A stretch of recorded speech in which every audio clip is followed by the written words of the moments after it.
good evening, good afternoon, wherever you are in the world, whatever the case may be.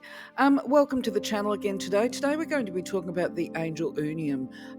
She's the angel of gratitude. Now, obviously, when I refer to the angels' names, I've said it on different videos. These are the names I call them, unless I shorten them as part of personalising my connection to the angels and celestial beings, if you like. Now, the other reminder too is, of course, you might not be comfortable with the word angel. Just swap it out, call them something that you're comfortable with. You might want to call them the shining ones. That's a fairly common way of describing them, or even beings of light and love, or light beings is another way to describe them. Today's video will actually probably be quite short because once again, the information on this video is fairly simple, fairly brief as far as describing the role and the powers, but at the same time, once again, is a massive power and a massive message in as far as the impacts in a positive way that it can have upon a person's life once we start to include this wisdom into our lives. Now, just a reminder for those people, if you're new to the channel, I was never a believer in angels myself. I was very skeptical until it was proved to me you can actually test the angels and they don't have a problem with it. But you can read more about that stuff, read more about it, hear more about it if you go to the angel playlist, because I've done some introductory videos to the playlist and the channel where I talk about how I formed my connection with the angels. But without any further ado, let's crack on. I'll thank you in advance for being part of my journey today, and I'll thank you at the end, no doubt, as well. Let's crack on and talk now about Ooniemme and gratitude. So her goal of creation is actually to speed up our light body. That'll be yours, mine, to raise our vibration, speed up the movement within our light body, which is our aura, throughout our entire being, with the energy of gratitude, which gets incorporated into our behavior as an attitude of gratitude. Now, this is more than a tokenistic, cheers for that, or thanks for that, when you get a blessing. This becomes a core and deep gratitude for life, for every breath, every experience, and this includes the challenges. So gratitude is something that you will hear me say again and again. If you can't think of anything to be grateful for right now, you just do the old gratitude for blessings seen and unseen. Because when we can carry gratitude within the essence of ourselves, it uplifts, if I can not stumble over my words, and I did it again, I'll try third time lucky, it uplifts us in its entirety. We feel lighter, brighter, and supported by the creator, the divine, the universe, okay? Now, before I go on to the angelic hierarchy, I want to talk about this business of a light body, just for those people that are not aware of what this means. And the best way for me to do that is actually refer to an example that I gave to my son many years ago to explain death. We'd just witnessed somebody dying, and I explained to him, this isn't the full story, but it does demonstrate what we mean by the spirit becoming lighter in a very simple way. And I would put it down to a guided conversation that I had with him. I was in a bit of a bind at the time, not knowing how to alleviate some of his stress as a young child of having seen somebody die. But anyway, the way it was explained to me was that I gave to him was that we are all made of light. These are our auras. Some people call it the aura, and it can be heavy, as in slow moving. If you think of the fact there's a molecular structure, if you were to look at blood under the microscope, goodness, I'm stumbling over my words today. If you were to look at blood underneath a microscope, you will see the cells of the body. They move around. They're in constant motion, but they can't be seen by the naked eye, okay? You've got to have special equipment to be able to see it. And you see that they're perpetually moving. Well, our light bodies are made of an atomic structure that cannot be seen with the naked eye, but these are in perpetual movement as well. Now, when they are moving very slow, then our aura becomes quite dense and heavy, and it can have pockets of darkness. But as we raise our vibration, which is the ascension, lifting up our personal vibration, the speed of our light bodies, it becomes lighter. Now, when we talk about lighter, we're talking also about less heavy, as in lightweight, but also lighter in that it becomes brighter. Now, the way I was able to explain to my son this, I said, look, if I hold a rock up to the sun, on a bright sunny day, stand outside, imagine this, and you pick up a rock and you hold it up to the sun, and you can see that no sunlight gets through this rock, okay? It's solid. It's a solid mass, which means it's heavy. Also, rocks have got weight. Think on that. And no light can pass through this. So the vibration of the rock in itself is quite low, it's quite dense, it's quite dark. And I said, but on the other hand, if I hold up, say, a sponge or a cloth, a certain amount of light can get through. So therefore, it is lighter. It's also not as heavy as the rock. And I say sponge, I think I was talking about a dishwashing sponge at the time, because keeping things simple. But because there's perforations and holes within it, you can hold it up to the light. You can see it's got some transparency there, and it's not as heavy as the rock, is where I'm going. But when it is really light, I explained to him the spirit. Sorry, I've got to laugh, because you've got to laugh at the way we simplify things for children. I said the spirit is like steam, that comes out the kettle. You can put your hand in it, you can feel it, right? Against your hand, you can feel the steam. It has got heat, so don't put your hand right down where the heat is. Put it higher up, and you can actually feel little tickles of the steam as it hits your hand and that kind of stuff. And I said, but you can see through the steam, okay? So if we were to compare that to the spirit is this lightweight steam. It just floats up. It doesn't sink down. You can see lots of light through it. And from this perspective, the light body has got the vibrations, or the atomic structure is moving very fast. So when we talk about Ooniemme's role within the divine, the spiritual aspects, we're talking about speeding up the motion, the molecular structure of your light body, and this is part of allowing you to ascend to the higher realms, to build your divine connection with the Creator. And the way that we do it, one of the ways, well, actually there's 3 of them, we'll talk about them in a moment, but this is called the Ascension, and she teaches it to us that we need to have gratitude, okay? When we are truly grateful, it does raise us up, literally. So before we go any further, it's helpful, I believe, to actually speak about the angelic order that Ooniemme is part of. Now, she's part of the First Order Heart Angels. I also want to point out too, before we go into that when it comes to the appearance of angels, with the exclusion of the seraphim and the cherubim, all the other angels are not associated with a direct gender. They can be they can present either male or female, and that includes Ooniemme. For me, I have her as a female. You might, if you connect with her, you might find her presenting the masculine, and that's nothing to be concerned about. That's just how it happens for you, for whatever reasons are, and that would be something that you can explore.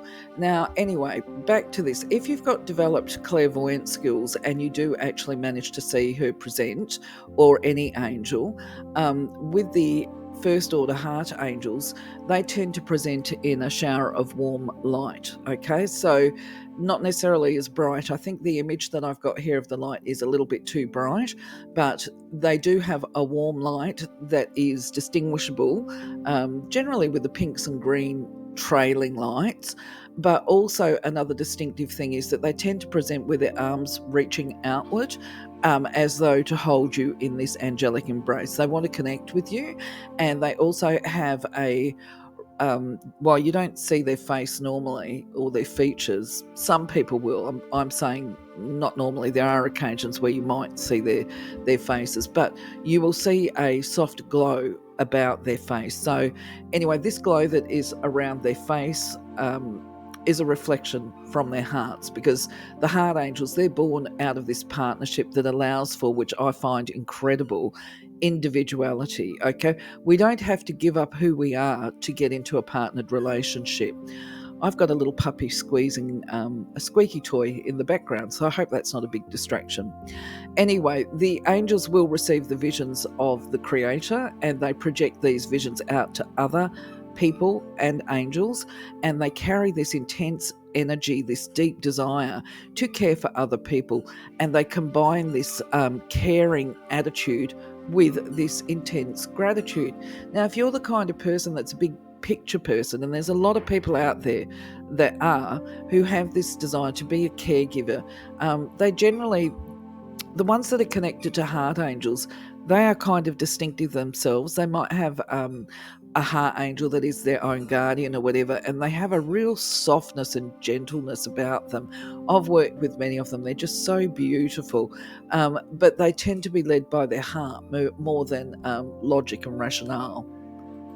Sorry, I just had to take a little break there. But getting back to the video, and when we talk about having this attitude of gratitude, this is because when we talk about the Ascension Attitudes, we're talking about love, surrender, and gratitude being the three key ingredients to be able to consciously expand, to receive the gifts and the benevolence of the divine. So this is about expanding our awareness, our understanding, and it's when we can hold these three attitudes that it becomes an invincible healing force. Now, obviously, I don't think we need to really go too far into love. I've got videos up on love and surrender. But to put this into perspective, on how we would draw upon the love, the surrender, and gratitude as part of lifting our vibration, when we are able to hold love, feel love, there you can feel it, shall I say, in the heart chakra area, in the center of your chest. And this becomes a warm feeling.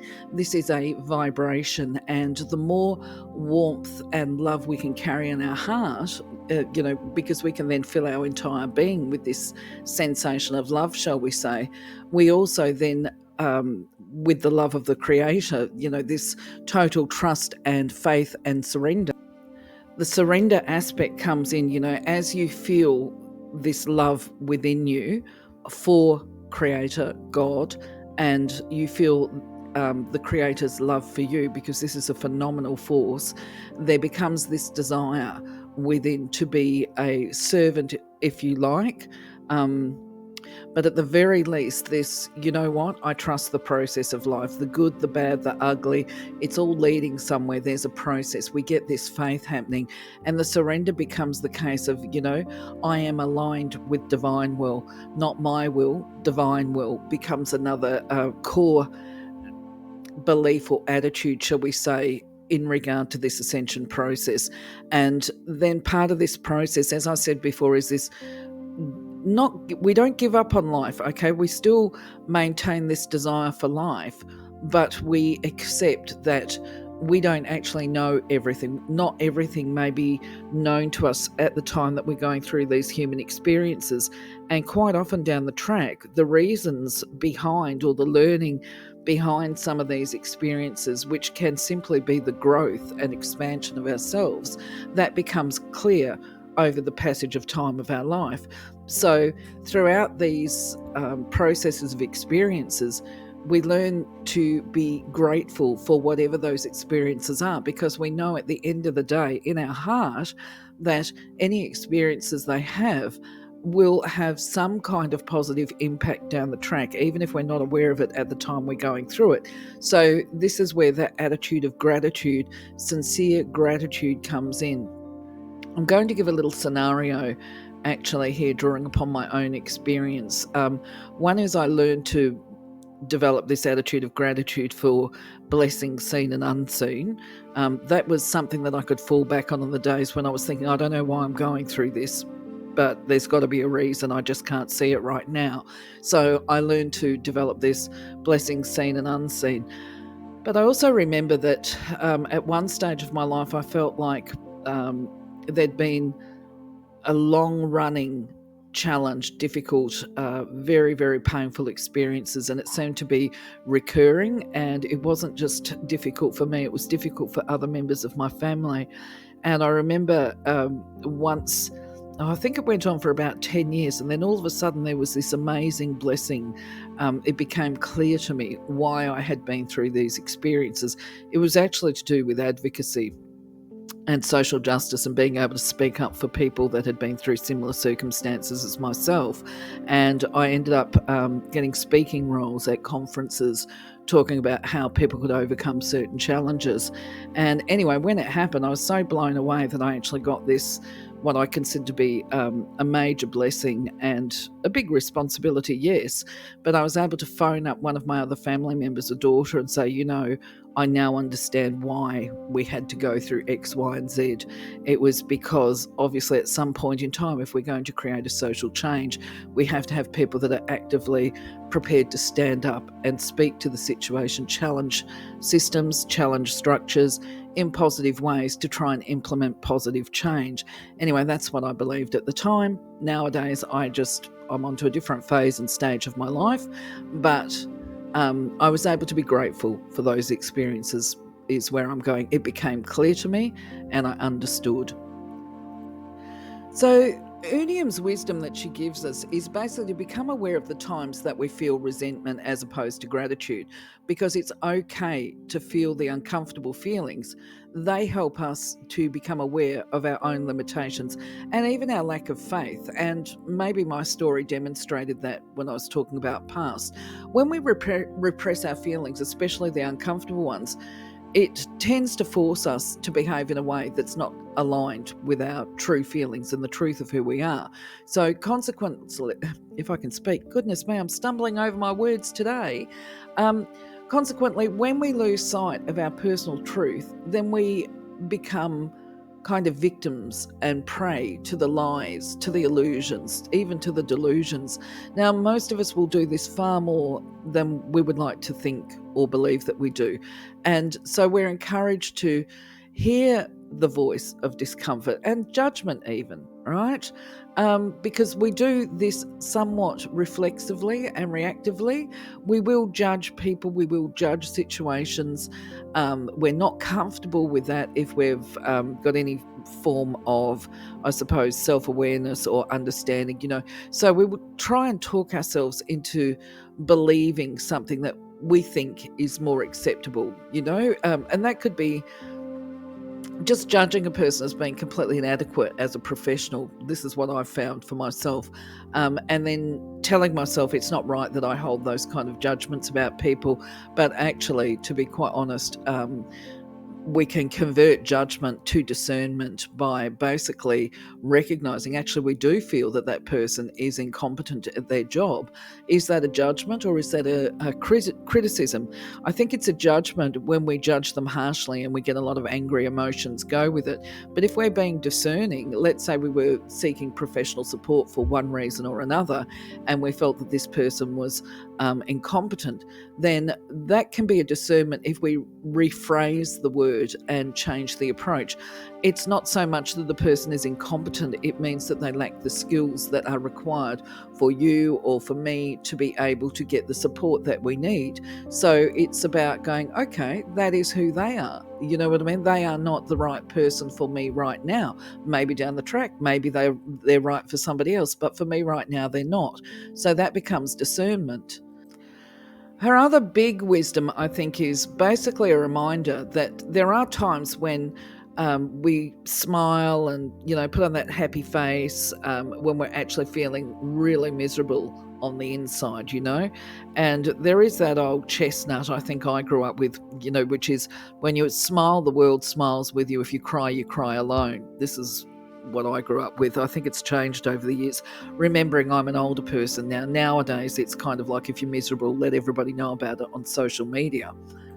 Her advice, of course, is if you smile and you act happy when you're actually feeling miserable, then it's important to delve into those miserable feelings in a safe place, okay? And my tidbit here is social media is not the place to be speaking of your miserable feelings. And when we're trying to advocate for social change, we actually need to be able to do it from a calm and rational space, not when we're caught up in those difficult, uncomfortable emotions. We've got to be able to process those emotions. And this is reinforced with the message here where Ooniemme says, call to the Creator for love and truth while you delve into those emotions in a safe space, because when we face our resentments, we're able to open up our heart, and that allows for this deep gratitude that lays beneath the pain to find not only to find what is causing the pain, but also to understand and accept the pain, and also to accept ourselves for who we are within this process that we're experiencing at the time. Her guidance in regard to activities that we can do to actually build gratitude into our aura, because if you've been to I was just going to say, been to hell and back, why not say that? If you've had a lot of really difficult situations and you're struggling to find gratitude, or if you've become numb on the inside, we can fail to appreciate the beauty that's in our life and the blessings that we receive. And so it becomes a matter of actively trying to find things to be grateful for. So it can feel a little insincere when you first start, okay? Most of the people that I know that do it, they might start with really simple things, but her guidance anyway is set aside time each day to thank your God Creator for your life, and dedicate, if you do it at the beginning of the day, you can dedicate the day to expressing divine will through all of your actions, which this is a really important aspect of living with divinity. Now, what you can do, or suggestions that I've picked up along the way, is when we wake up in the morning, thank God for a new dawn, a new day. Thank God for your life, If you're going through difficult circumstances, I always held that belief as well, that while there is breath, there is hope. We can change, okay? Whatever is going on for us. Once the breath has gone, if we're talking about family members or whatever, then clearly the hope will change. There will become a hope that we can connect with their spirit on the other side, I guess. But for what can we actually change in the current existence? Nothing really. But while there is breath, there is hope. So the morning is a really good time to look around you and just make note of those things. And even on the darkest of days, we can find something to be grateful for. For me, I like to be grateful for blue skies. I love blue skies and sunlight. I love the birds. I love the insects. I love to watch the garden. I love to watch the animals. You know what I mean? These all restore my soul. On the darker days, and by that I'm talking about inclement weather, these days will challenge me a bit more. But what I do is if it's a rainy day, then I give thanks. I thank God that we've got rain, that, rain is cleansing. It purifies the environment. It nourishes the soil. It nourishes the species. These are very simple things that we can all do. Now, at the end of the day, there are other things that we can give thanks for. Back in the day, of course, when you watch the movies, the old movies and the Christian movies and that kind of stuff, they do their morning prayer, they do their afternoon prayer, then afternoon, I say before bedtime prayer. Now I lay me down to sleep, I pray the Lord my soul to keep, I think is one that's very common and translates over different languages to be incorporated there. Blessings on food. Thank you to the animal that gave its life for the meal, stuff like that. Thank you to the farmers that cultivate and harvest food. Thank you to the mother or the father that cooked the meal. You know what I mean? There's so many different opportunities through the day to actually say thank you for. Now, as we start saying thank you, I remember many years ago, I don't know if I'd even actually started my journey. I think it might have been even back in the 90s. It was a Reader's Digest article where somebody had written a story that they'd heard about an attitude of gratitude, and they said they really struggled with it initially, and then all of a sudden within about 6 weeks it became very natural. And it wasn't just about giving thanks for what's happening in the present day, it was about being able to reflect backwards and look at those people that played major roles in their developmental years, and that included favourite teachers that brought the best out of the child, shall we say, before the child became an adult. And so the author, I remember, actually went back and caught up with their teachers from primary school to say thank you very much to them personally. They wanted to recognise this person's contribution to their lives. Well, you might be able to do that, or alternatively, you might be able to do soul speak and just send a thank you from your heart to their heart and let them know that you value their contributions. Now, the other thing is too that you can choose to be grateful for the divine spark that you hold within you, that is your source of power, your connection. That's just another thing too. So here's an example of an invocation that I've created to help you to foster your connection with Ooniemme and to start to fill your aura with gratitude and open you up so that you're more receptive and that you can raise your own vibration. Now, of course, when it comes to invocations, you always call upon the Creator first and then the angel that you're trying to connect with. You can call upon your guardian angels through this process and your guides. And it's important that once you actually do your invocation, that you hold faith that it will be delivered at the divine time in the divine way.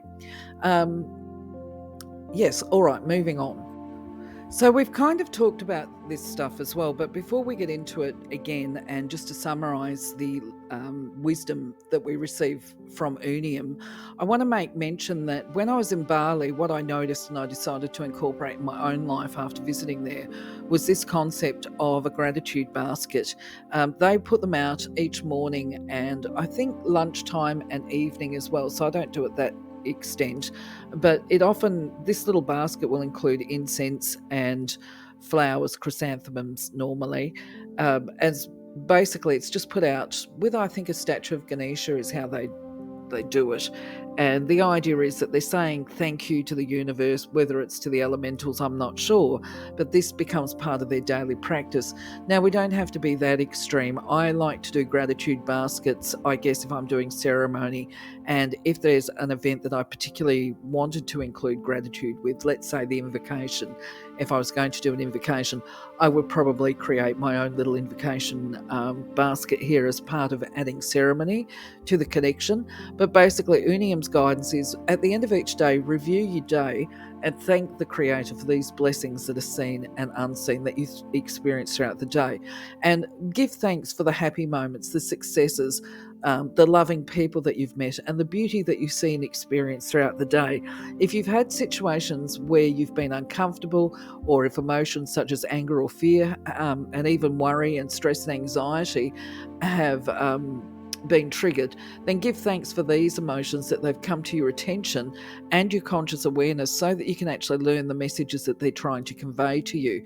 Now, even in times of darkness, and we did talk about this too, there are little things that we can find to be grateful for, and we can put this gratitude into our heart and become joyously grateful. Now, this can be things that I found during the darkest days I had to struggle to find things to be grateful for, okay? So I would see finding a parking bay with ease in an area where it's difficult to find a parking bay to be an absolute blessing. If I managed to have a clear run of the traffic with all green lights, thank you, God, always thankfulness for nature, as I said, the plants, the insects, the birds. And her advice is basically be kind to yourself.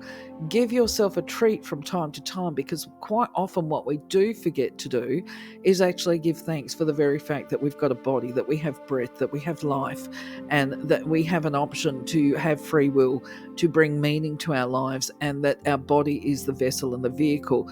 Now, as with any vehicle, it needs maintenance from time to time. So we've got to take care of it, and to keep it running smoothly, that might mean giving yourself a treat. It could be getting a massage, having a pedicure, wear some clothes that help you to feel happy, wear some comfortable clothes, or wear your favourite colours or your favourite perfume.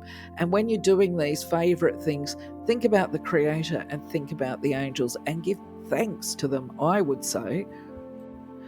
So, my friends, from here, there's only one thing left for me to say to you, and that is thank you very much for being part of my journey today. If you would like to leave a comment, if you would like to leave your thoughts, if you've got suggestions on how we can incorporate gratitude into our daily living, please do so right in the comments, and I will respond to you for sure, either in the comments section under this video or on the Sunday yarning. But either way, I will tag you and let you know if I'm going to expand on my comments on the Sunday video. For now, though, of course, I want to say thank you again. Thank you, thank you, thank you. Have a wonderful day, blessed week. Take care. Catch you on the next video. Bye bye for now.